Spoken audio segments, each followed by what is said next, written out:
আচ্ছা, ঠিক আছে। ঠিক আছে, বুঝতে পারছি। ক্লাসটা কেউ কেউ রেকর্ড করছেন? আমাকে একটু জানায়। তপু,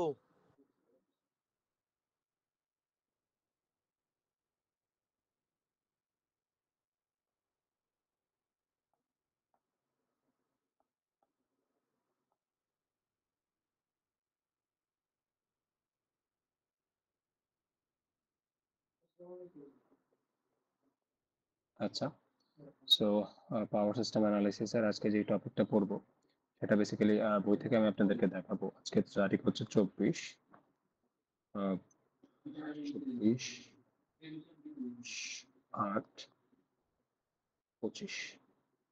ঠিক আছে, সো আজকে বেসিক্যালি আমরা আমাদের বইটার কথা,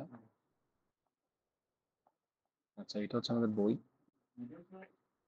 তো এই বইটাই আমরা ফলো করতেছিলাম, গ্রেঞ্জারের বই। সো আমরা বলছিলাম আমাদের 1.10 থেকে 1.15 পর্যন্ত আছে।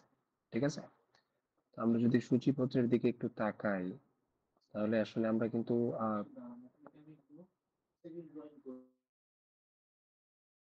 এই লাস্টের 3টা টপিক পড়ে ফেলছি। হ্যাঁ, পাওয়ার সিস্টেম যেভাবে রিপ্রেজেন্ট করে সেটা কি, যে এই সিঙ্গেল লাইন ডায়াগ্রাম বা ওয়ান লাইন ডায়াগ্রাম কিভাবে রিপ্রেজেন্ট করে, তারপরে হচ্ছে ইম্পিডেন্স এবং রিয়েক্টেন্স ডায়াগ্রাম কিভাবে ড্র করে, এই জিনিসগুলো আমাদের দেখা হয়ে গেছে। হ্যাঁ, আজকে বেসিক্যালি আমরা হচ্ছে দেখবো পার ইউনিট কোয়ান্টিটি। এটা বেসিক্যালি হচ্ছে আজকে আমাদের পড়ার টপিক, অর্থাৎ 1.10 এই জিনিসটা আমরা দেখব। ঠিক আছে, তো বইয়ের পোর্শনটা যদি আপনারা খেয়াল করেন তাহলে এটা আমার হচ্ছে এই সিনারিও থেকে শুরু হবে। কেউ কি কিছু বলতে চান?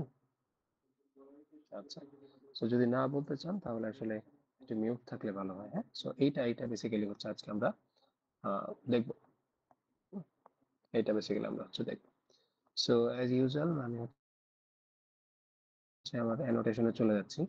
তো আজকে বেসিক্যালি আমরা যে জিনিসটা দেখবো সেটা হচ্ছে per unit system. Per unit system, তো অলরেডি এটার সাথে আপনাদের পরিচয় হয়তো আছে, বাট এরপরে আমি একদম স্ক্র্যাচ থেকে বোঝানোর চেষ্টা করতেছি। হ্যাঁ, তো পাওয়ার সিস্টেমে আসলে আমরা যেই ধরনের সিনারিও বা হচ্ছে সিস্টেম নিয়ে আলোচনা করি ওইখানে তো আসলে অনেক বড় বড় অ্যামাউন্টের পাওয়ার ইউজ হয়, যেমন kilovolt, ampere, mega voltage ampere বা মেগা ভোল্টেজ অ্যাম্পিয়ার রিয়েক্টিভ।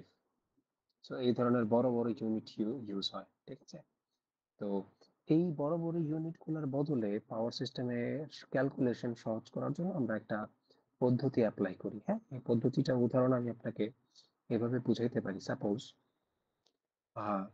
আপনি অনেকগুলো মানুষের আহ, বয়স নিয়ে কাজ করতেছেন, বা ধরেন কোনো একটা ডাটা নিয়ে কাজ করতেছেন বা হাইট নিয়ে কাজ করতেছেন। ঠিক আছে, তো স্বাভাবিকভাবে আমি ধরলাম 5টা মানুষের কথা বলি, যে এটা হচ্ছে মানুষ 1, যার হাইট হচ্ছে ধরলাম 1.5 মিটার। এটা হচ্ছে মানুষ 2, যার হাইট হচ্ছে 0.5 মিটার। এটা হচ্ছে ধরলাম মানুষ 3, যার হাইট ধরলাম হচ্ছে 1 মিটার। এটা হচ্ছে মানুষ 4, যার হাইট হচ্ছে 2 মিটার। আর এটা হচ্ছে মানুষ 5, যার হাইট হচ্ছে আবার 1.5 মিটার। ঠিক আছে, তো এইগুলো হচ্ছে তাদের অ্যাবসলিউট কি বলে আমাদের হাইট। ঠিক আছে, তো যখন এই ধরনের স্যাম্পল ডাটা অনেক বেশি হয়ে যায় বা ভ্যালু অনেক বড় হয়ে যায়, তখন আসলে না এভাবে অ্যাকচুয়াল ডাটার চাইতে কোনো কিছুর সাথে তুলনা করে ডাটাটা কম্পেয়ার করলে না সিস্টেমে যারা আছে বা যেই সকল মানুষরা আছে তাদের মধ্যে কম্পারিজনে সহজ হয়। আমি কি বলতেছি, কম্পারিজনটা সহজ হয়, কম্পারিজনটা ইজি হয়। কিভাবে? সাপোজ আমি ধরলাম যার হাইটটা 1, তাকে আমি বেস ধরলাম। বেস ধরে, তাহলে এর হাইটটা আমি প্রকাশ করব যে এই বেস ভ্যালুর কত গুণ, তার মানে এই 1 এর কত হাফ গুণ, তাহলে তার হাফ গুণ হচ্ছে হাইট। আর এইটা তার হাইট কত, 1.5 গুণ। এইটা তার হাইট কত, 2 গুণ। এইটা তার হাইট কত, 1.5 গুণ। এখন এক রেফারেন্স ধরার কারণে সবগুলো কিন্তু তার ভ্যালুর সমান হয়ে গেছে, সবগুলো কি তার ভ্যালুর সমান হয়ে গেছে। কিন্তু হোয়াট অ্যাবাউট আমি যদি 2 কে রেফারেন্স ধরতাম, যে 2 মিটার, এইটার তুলনায় আসলে আমি দেখবো যে বাকিদের হাইটের অবস্থা কি। এটা সবচেয়ে বড় হাইট, ঠিক আছে। তো সবচেয়ে বড় ব্যক্তির সাথে তুলনা করে আমি বোঝার চেষ্টা করব যে বাকি অন্যদের অবস্থা কি। তাহলে আমি বলতে পারি এই সবচেয়ে উঁচু বা লম্বা ব্যক্তির তুলনায় তার হাইট হচ্ছে অর্ধেক, এবং তার হাইট হচ্ছে 1/4, এবং তার হাইট হচ্ছে 3/4, এবং তার হাইটও কি 3/4। অর্থাৎ আমি কিন্তু কম্পারিজন করে বলতেছি। সো কম্পারিজন করে বললে সুবিধা হয় কি, একটা রেফারেন্স ভ্যালুর সাপেক্ষে অন্য আর একটা ভ্যালু কত গুণ সেটা বোঝা ইজি হয়। আমি তো এখানে সুন্দর সুন্দর ভ্যালু ধরছি, এই কারণে এই যে কম্পারিজনটাও সুন্দর সুন্দর হচ্ছে। কিন্তু হোয়াট অ্যাবাউট আমার যদি একটা সিস্টেম থাকে, যে সিস্টেমে 120 কেবির ভোল্টেজ আছে, 33 কেবির ভোল্টেজ আছে, 108 কেবির ভোল্টেজ, 200 কেবির ভোল্টেজ আছে, 300 কেবির ভোল্টেজ আছে। এখন দেখেন এই ভোল্টেজ গুলো না একটা আরেকটার সাথে কম্পেয়ার করে যদি আমি বের করতে চাই, তখন আসলে আমাকে এই রেফারেন্স ভ্যালুর সাপেক্ষে যদি আমি কোনটা কোনটার কত গুণ সেইভাবে বের করতে পারি, তাহলে আসলে বোঝাটা আমার জন্য সহজ হয়, ঠিক আছে। তো সাপোজ এই ভোল্টেজ গুলোর মধ্যে থেকে কোনো একটাকে আমি হচ্ছে বেস ধরে বা হচ্ছে রেফারেন্স ধরে বাকিগুলোর সাপেক্ষে অন্যগুলো তুলনা করব। যদি আমি 33 কে রেফারেন্স ধরি, তাহলে 33 দিয়ে প্রত্যেকটাকে ভাগ দিব, তাহলে যত গুণ আসে সেইটাই হবে এইটার সাপেক্ষে এই বাকিগুলোর কি পার ইউনিট। তো একদম সহজ কথায় বলতে গেলে পার ইউনিট সিস্টেম, এই জিনিসটা আমরা আলোচনায় আনি কারণ আমাদের বড় একটা সিস্টেমের মধ্যে কোন জায়গার ভোল্টেজ কোন জায়গার কত গুণ, বা কোন জায়গার কারেন্ট কোন জায়গার কত গুণ, বা কোন জায়গায় অ্যাপারেন্ট পাওয়ার কোন জায়গার কত গুণ, সেই কম্পারিজনটা করা আমার জন্য কি হবে, সহজ হবে। আমি সিম্পল একটা পাওয়ার সিস্টেম ড্র করতেছি। সাপোজ এটা হচ্ছে আমার একটা জেনারেটর, এটা একটা বাসের সাথে কানেক্টেড আছে।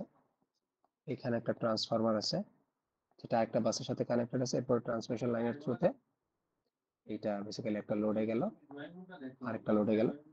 ধরলাম এই বাস থেকে আরেকটা বাস আসছে, এইটা আবার আলটিমেটলি এই বাসের সাথে কানেক্ট আছে, ঠিক আছে।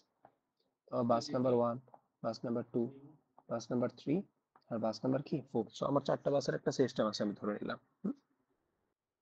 এইখানে ধরলাম আমার ভোল্টেজটা জেনারেট হয়েছে 11 কেবিতে, এটাকে স্টেপ আপ করলাম, ধরলাম 33 কেবিতে।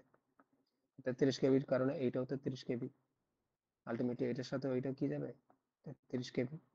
তারপরে খেয়াল করে দেখি এই যে মাঝখানে ট্রান্সমিশন লাইন আছে, এগুলোর তো ইকুইভ্যালেন্ট সার্কিট আছে, এদের মাঝেও একটা ভোল্টেজ কি হবে, ড্রপ হবে, বা আদার্স অনেক ধরনের ভোল্টেজ আসলে এই সিস্টেমে চলে আসবে। তো আমি যদি এই সিনারিও গুলো এই ডিফারেন্ট ডিফারেন্ট ভোল্টেজ হিসেবে ট্রিট না করে আমি একটা ভ্যালুকে রেফারেন্স ধরে ফেলি, তাহলে আমার জন্য কাজ কিন্তু সহজ। কিভাবে, আমি যদি 11 কেবি কে রেফারেন্স ধরি, তাহলে এইটা 11 এর তুলনায় কি 1 গুণ, তাহলে তার ভোল্টেজটা হবে 1 per unit.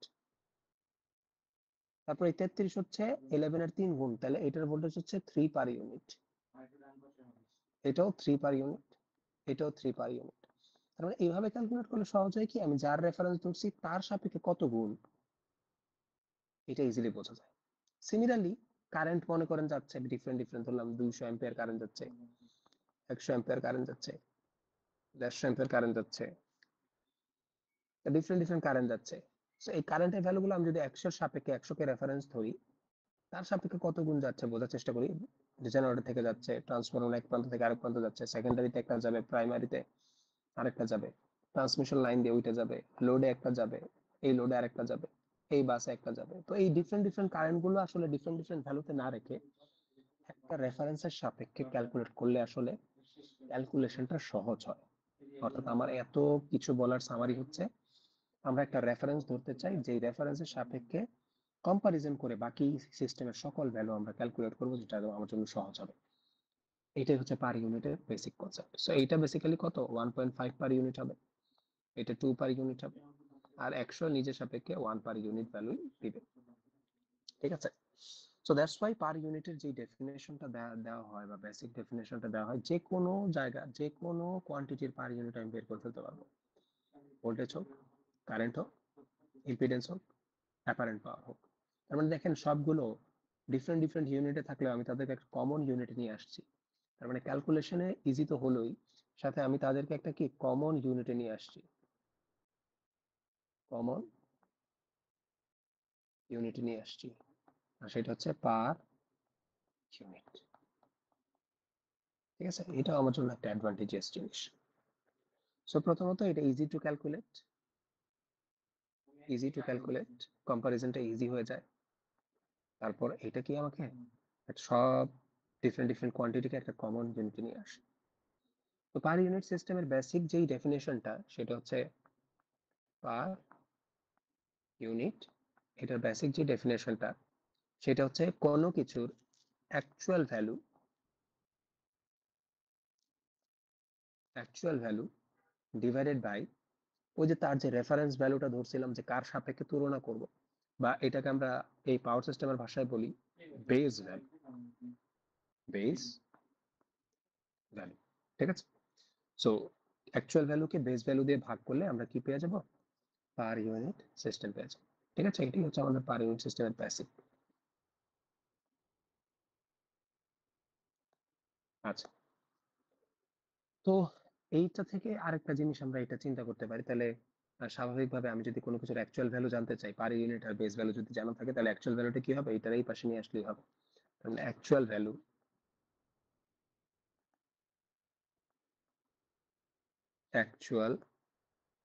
Value is equal to হচ্ছে পার ইউনিটকে বেস ভ্যালু দিয়ে মাল্টিপ্লাই করলেই হয়ে যাবে, per unit multiplied with base value. ঠিক আছে, সো এইটা হচ্ছে আমাদের পার ইউনিটের বেসিক কনসেপ্ট। হ্যাঁ, পার ইউনিটের বেসিক কনসেপ্ট হচ্ছে এইটা। এতক্ষণ আমি যা বললাম এই জিনিসটাই এই বইয়ের শুরুতে ইন্ট্রোডাকশনে বেসিক্যালি বলা আছে। হ্যাঁ, এটা এই পাশে নিয়ে আসি।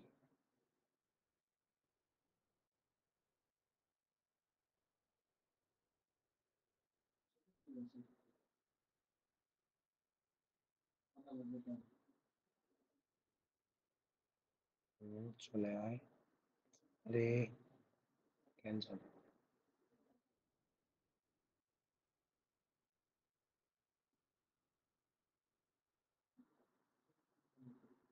আচ্ছা, তো এই কথাগুলাই হচ্ছে এতক্ষণ আমার হয়ে এখানে বলা আছে।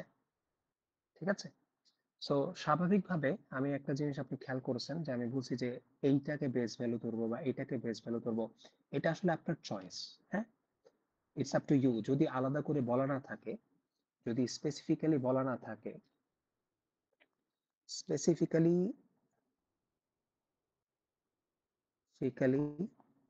যদি বলা না থাকে, তাহলে এটা আপনার চয়েস। হ্যাঁ,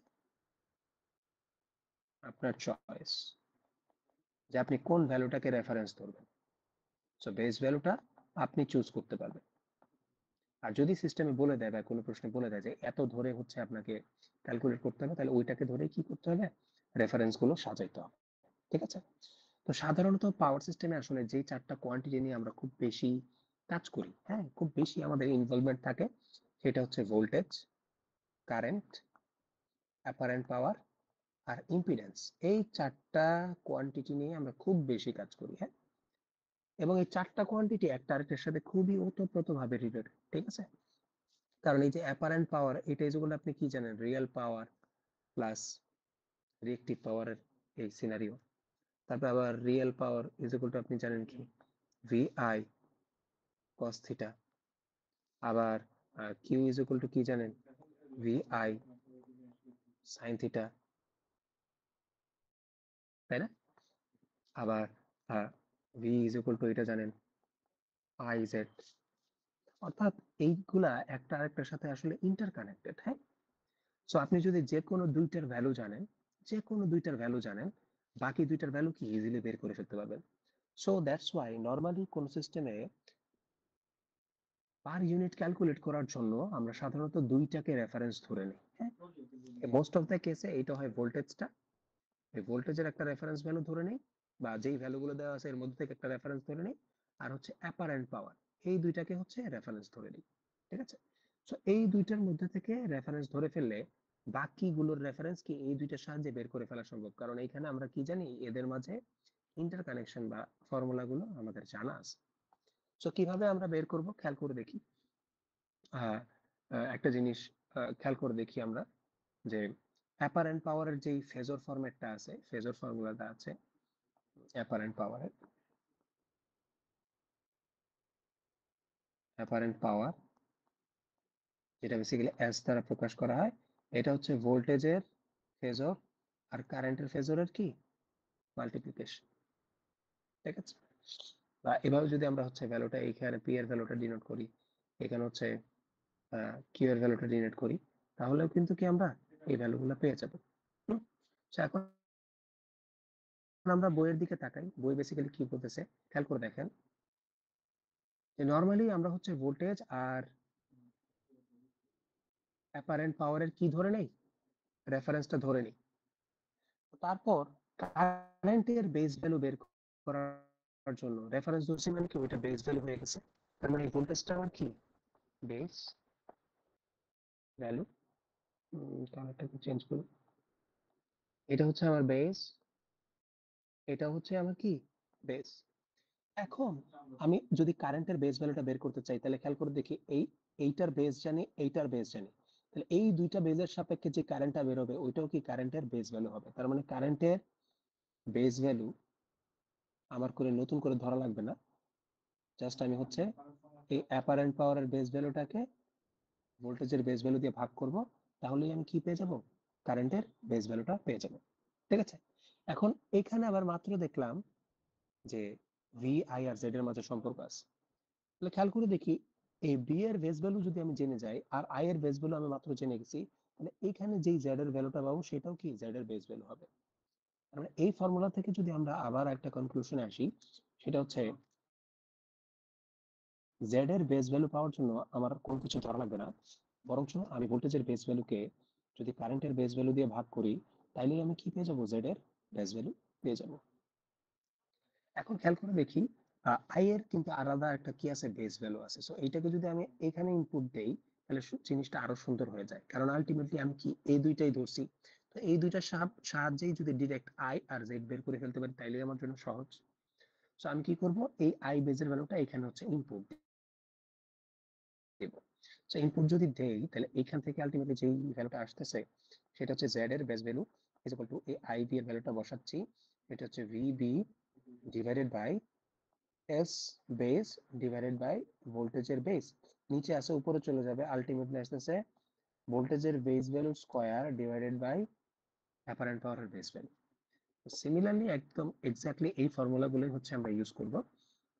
কি তাহলে যদি একটু সামারি করি, সামারিতে হচ্ছে আমি তো সাধারণত হচ্ছে ভোল্টেজের বেস ভ্যালু ধরে নিব এবং অ্যাপারেন্ট পাওয়ারের বেস ভ্যালু চুজ করব, এগুলো আমার চুজ করতে পারবো, কিন্তু কারেন্টের বেস ভ্যালুটা হবে আমার এস এর বেস ভ্যালুকে ভোল্টেজের বেস ভ্যালু দিয়ে ভাগ করলে যেটা পাবো সেটা। আর আমার ইম্পিডেন্সের বেস ভ্যালু হবে ভোল্টেজের বেস ভ্যালুকে স্কয়ার করে অ্যাপারেন্ট পাওয়ারের বেস ভ্যালু দিয়ে ভাগ করা। ঠিক আছে, তো খেয়াল করে দেখি, এখন এই জিনিসটা যদি আমার মাথায় থাকে আসলে আমার সমস্যা হবে না। হ্যাঁ, ইজিলি আমি হচ্ছে কাজ করে ফেলতে পারবো এই বেস ভ্যালু গুলো দিয়ে। আচ্ছা, এখন খেয়াল করে দেখি, সাধারণত আমার প্রশ্নে যেই ধরনের ইউনিট গুলো দেওয়া থাকে, ভোল্টেজের ক্ষেত্রে দেওয়া থাকে হচ্ছে কিলো ভোল্ট, এস এর ক্ষেত্রে দেওয়া থাকে হচ্ছে মেগা ভোল্টেজ অ্যাম্পিয়ার, কারেন্টের ক্ষেত্রে সাধারণত দেয়া থাকে অ্যাম্পিয়ার, আর ইম্পিডেন্সের ক্ষেত্রে সাধারণত দেয়া থাকে হচ্ছে ওহম বা কিলো ওহম। তাই এই ওহমই ধরলাম, এই টাইপের ইউনিট গুলো দেয়া থাকে। হ্যাঁ, তো এখন আমরা হচ্ছে দেখবো যে সরাসরি যেন এই কিলো ভোল্ট বা মেগা ভার থেকেই আমি সরাসরি আই বা জেড বের করে ফেলতে পারি, সেটা যেই প্রসেসটা। ঠিক আছে, এটা বেসিক্যালি বইয়ে আপনারা পেয়ে যাবেন, বইয়ে এটা দেওয়া আছে। এই যে এখানে একটা জিনিস বলা আছে যে বেস কারেন্ট যদি আপনাকে পেতে হয়, তাহলে base K V A voltage ampere, এটা মাল্টিপ্লাই করলে কি পাই, আমরা হচ্ছে অ্যাপারেন্ট পাওয়ার পাই। আর কে দেখতে এটা মেগাতেও থাকে, সমস্যা নেই। কিলো অ্যাপারেন্ট পাওয়ার, এই নিচে একটা ছোট্ট জিনিস দেওয়া আছে, খেয়াল করে দেখেন, সিঙ্গেল ফেজ। আমরা পাওয়ার সিস্টেম সাধারণত 3 ফেজের হয়, তো এটা সিঙ্গেল ফেজ দিয়ে রাখছে। অর্থাৎ এই ফর্মুলাটা ইউজ করতে হলে আপনাকে এটা মেক শিওর করতে হবে যে অ্যাপারেন্ট পাওয়ারটা দেওয়া আছে এটা একটা ফেজের জন্য দেওয়া। আর বেস ভোল্টেজ যে বলছিলাম নিচে ভোল্টেজ দিয়ে ভাগ করতে হবে, এস কে ভোল্টেজ দিয়ে ভাগ করতে হবে, এই ভোল্টেজটাও কিলো ভোল্টে নেওয়া।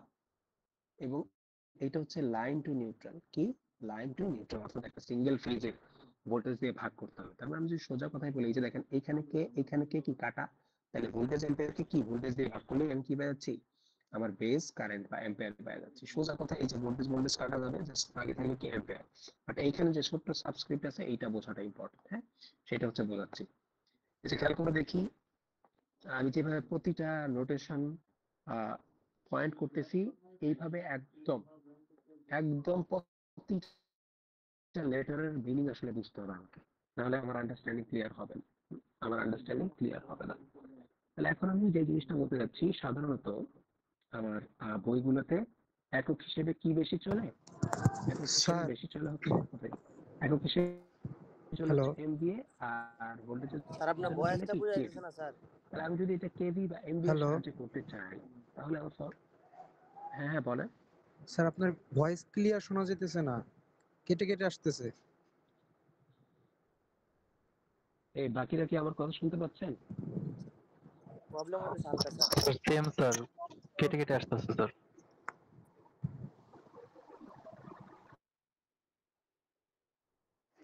আচ্ছা ঠিক আছে, ঠিক আছে। এখন মনে হয় আচ্ছা ক্লিয়ার শোনা যাচ্ছে।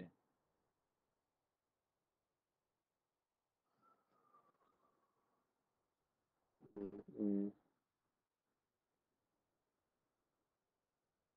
আচ্ছা,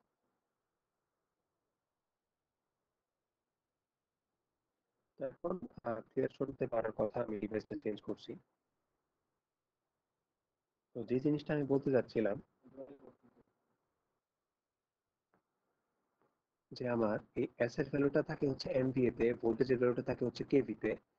তো আমি যদি এই এমভি এবং কেভি এর সাহায্যে ডিরেক্টলি আই বেসটা বের করতে চাই, তাহলে আমাকে ফর্মুলাতে কিছু মডিফিকেশন করতে হবে। হ্যাঁ, তো আই বেস, এটার নর্মাল ভ্যালু হচ্ছে, আমি এস এর ইউনিটটা যদি নেই, সেটা হচ্ছে ভোল্টেজ অ্যাম্পিয়ার, শুধু ইউনিট নিচ্ছি। আর নিচে হচ্ছে কি ভোল্টেজটা আমার ভোল্টে থাকে। এখন যদি আমি উপরে নিচে কিলো নেই, তাহলেও আসলে আমার কোনো সমস্যা নাই, কারণ দুইটা কে কে কাটাকাটি চলে যাবে।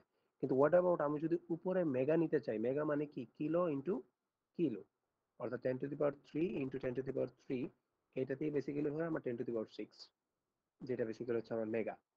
তো আমি উপরে নিচে কি আবার কে দিয়ে আমাকে মাল্টিপ্লাই করতে হবে। এখন খেয়াল করে দেখেন, এই দুইটা কে মিলে কিন্তু কি হয়ে যাবে, মেগা হয়ে যাবে, হুইচ ইজ এমভিএ, আর নিচে আছে হচ্ছে কিলো ভোল্ট।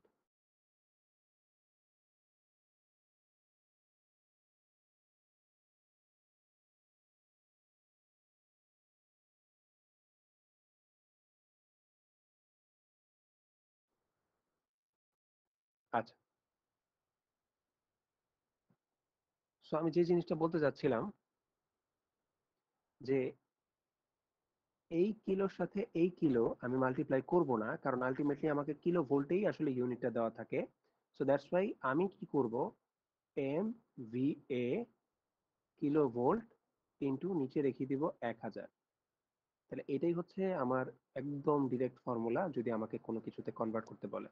সাপোজ উদাহরণ হিসেবে বলা হলো, একটা পাওয়ার সিস্টেম আছে যেটার বেস ভ্যালু হচ্ছে 100 MVA, তোমার অ্যাপারেন্ট পাওয়ারের, এবং আমার হচ্ছে ভোল্টেজের যেই বেস ভ্যালু সেটা হচ্ছে 10 কেভি। সো আমাকে বললো যে আমাকে তুমি বের করে দাও যে এই সিস্টেমে তোমার কারেন্টের বেস ভ্যালু কত হবে। তাহলে আই বেস কত হবে খেয়াল করে দেখি, তাহলে আমরা ডিরেক্ট ফর্মুলা এখন জানি, এমবিএ তে বসাই দিব 100 MVA divided by, oh my god, screen share বন্ধ হয়ে গেল কেন?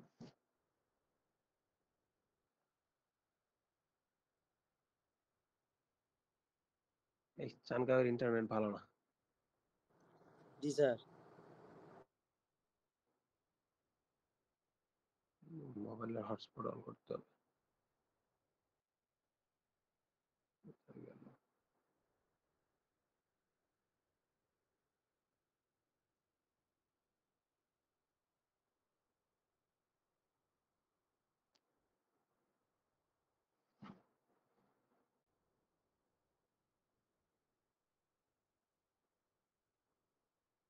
আচ্ছা ঠিক আছে, So, আমি রিজয়েন দিচ্ছি,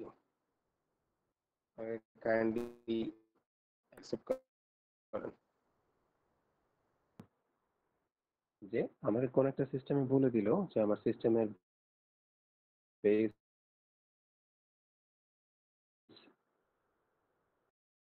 অ্যাপারেন্ট পাওয়ার হচ্ছে 100 MVA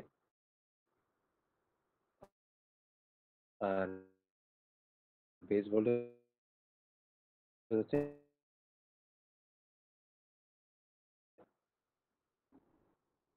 সিমিলারলি আমি হচ্ছে 10 কেভি দিয়ে হচ্ছে ভাগ করে দিব এবং সাথে ফর্মুলাতে কি বসাইতে হবে, এই কেভি এবং এমভিএ ডিরেক্টলি ইউজ করতে চাইলে এই 1000 দিয়ে নিচে কি করে দিতে হবে, ভাগ করে দিতে হবে। সো এটা দিয়ে যদি কাটি থাকে 10 আর নিচে আছে 1/100, তাহলে আমার হচ্ছে আমার কারেন্টের ভ্যালু আসতেছে 0.01 অ্যাম্পিয়ার। এটা হচ্ছে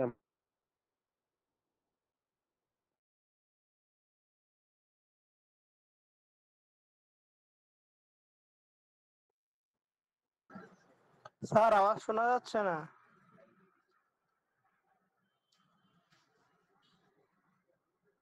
আচ্ছা আব্দুল গাফফার, আপনি মনে হয় হ্যান্ড রেজ করছেন, বলেন। হ্যালো সাইডে বলতাম স্যার, নেট খুব প্রবলেম করতেছে স্যার। স্ক্রিন কি দেখা যাচ্ছে না? না স্যার, এখন স্ক্রিন আসতেছে কিন্তু স্ক্রিন অফ, মানে হোল্ড হয়ে যেতেছে স্যার, আপনার কথা আটকে আসতেছে এরকম স্যার। জি স্যার, আমারও একই সমস্যা হইতেছে স্যার। স্যার আমারও একই সমস্যা হচ্ছে স্যার।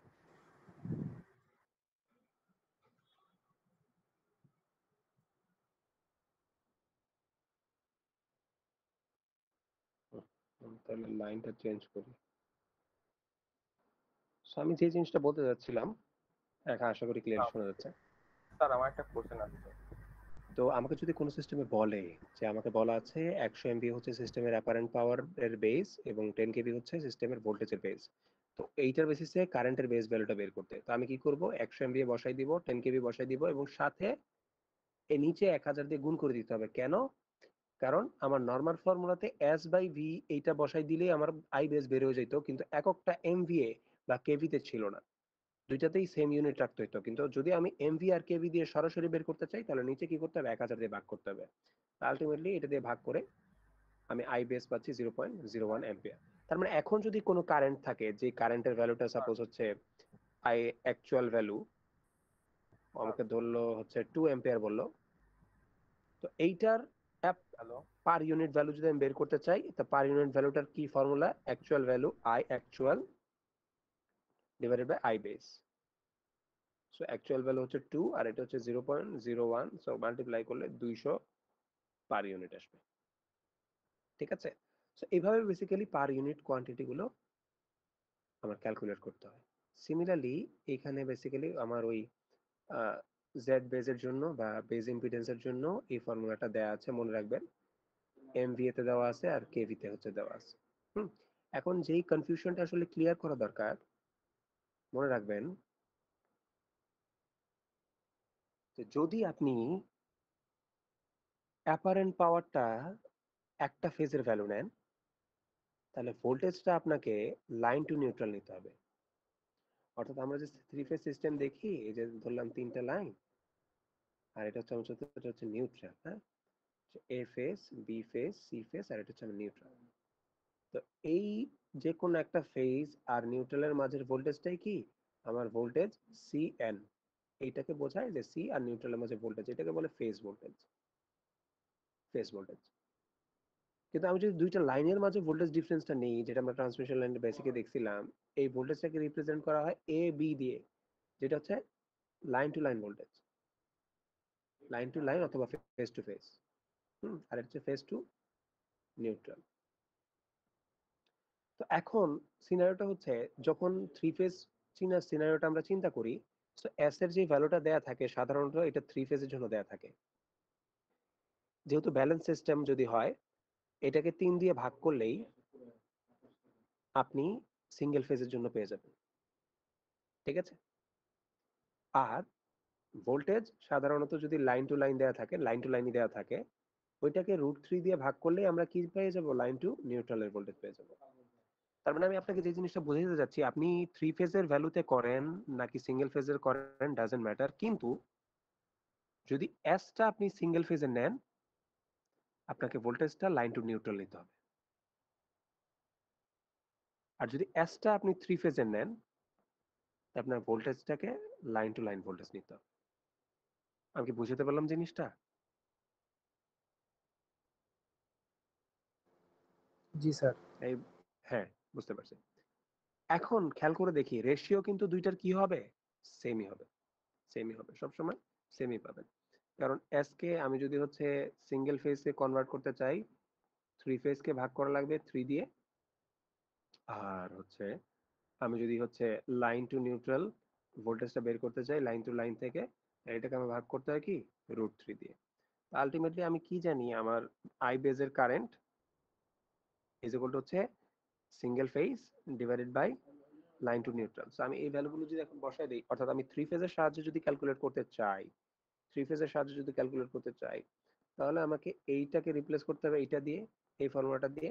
তাহলে আমি বসাই দিই 3 phase divided by 3 divided by, oh man I am tired, এই বা